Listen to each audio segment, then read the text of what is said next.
MSW second same social group work का second chapter group dynamics and its signification. ठीक है, मतलब समूह गतिकी एक समूह के आधार, व्यवहार और व्यवहार। ठीक है, आधार व्यवहार के पैटर्न से संबंधित है। इसका उपयोग समस्या समाधान, टीम वर्क और एक संगठन के रूप में अधिक नवीन और उत्पादक बनाने के साधन के रूप में किया जा सकता है। समूह गतिकी की अवधारणा आपको अन्य पेशेवर उपकरणों के साथ साथ ताकत, सफलता के कारण और उपाय भी प्रदान करेगी। जैसे समूह गतिकी का वर्गीकरण, समूह की गतिशीलता और समूह निर्णय लेना, समूह निर्माण के चरण, समूह की गतिशीलता के सिद्धांत, समूह का सामंजस्य, समूह गतिशीलता के महत्व। सबसे पहले, एक समूह सदस्यों के सोचने के तरीके को प्रभावित कर सकता है। सदस्य हमेशा समूह में अन्य सदस्यों की बातचीत से प्रभावित होते हैं।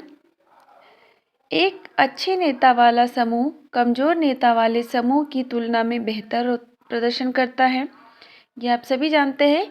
अगर एक अच्छा चालक इंसान हो, मतलब बात करने में, बोलने में स्पष्ट बोलता हो, वह उसका कार्य भी स्पष्ट और अच्छा होता है।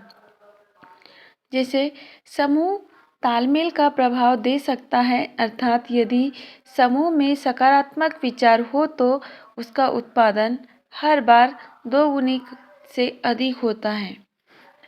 समूह में गतिशीलता सदस्यों को कार्य संतुष्टि भी दे सकती है। ठीक है, अगर कार्य करने वाला व्यक्ति अच्छा कार्य करता हो तो वो गतिशीलता और कार्य में संतुष्टि दे सकता है।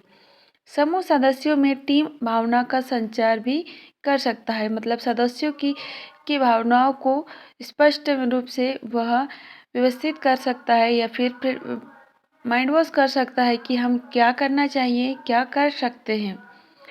इसके अलावा अगर समूह एक एकजुट समूह के रूप में काम करता है तो सहयोग और अभिसरण के परिणाम स्वरूप उत्पादकता को अधिकतम किया जा सकता है।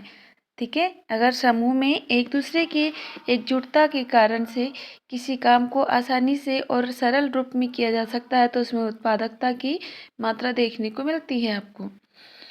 इसके अलावा समूह की गतिशीलता श्रमिक अशांति को कम कर सकती है।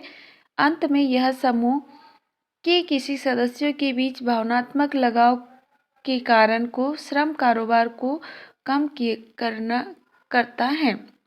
ठीक है, अगर समूह में गतिशीलता मतलब उसके काम करने की क्षमता सभी सदस्यों की एक समान हो तो उसमें अशांति कम देखने को मिलती है और सदस्यों के बीच भावनात्मक लगाव ज़्यादा देखने को मिलता है, मतलब वह एक दूसरे के भाव को समझते हैं। आगे देखिए समूह विकास के चरण, है ना।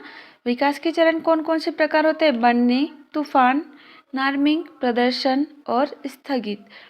तूफान बनने का मतलब है थोड़ा समझौता, अस्पष्ट मार्गदर्शन। ठीक है, समझौता करके बनाया जा सकता है। अगर मार्गदर्शन अच्छा नहीं हो तो मार्गदर्शन ठीक किया जा सकता है और उसे बनाया जा सकता है।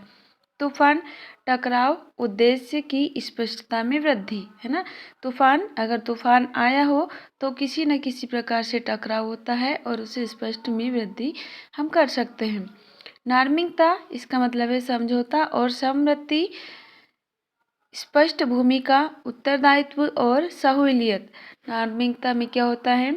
समझौता होता है, सहमति होती है और सहूलियत होती है, मतलब एक दूसरे को ये सारी चीज़ों से साझा किया जा सकता है। प्रदर्शन, इसका मतलब है स्पष्ट दृष्टि और उद्देश्य, लक्ष्य प्राप्ति। स्पष्ट दृष्टि संचारित करना और उद्देश्य को लक्ष्य तक पहुंचाना।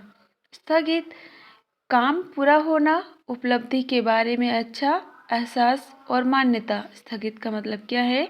काम को पूरा करना और उपलब्धि के बारे में अच्छा एहसास और मान्यता प्राप्त करना।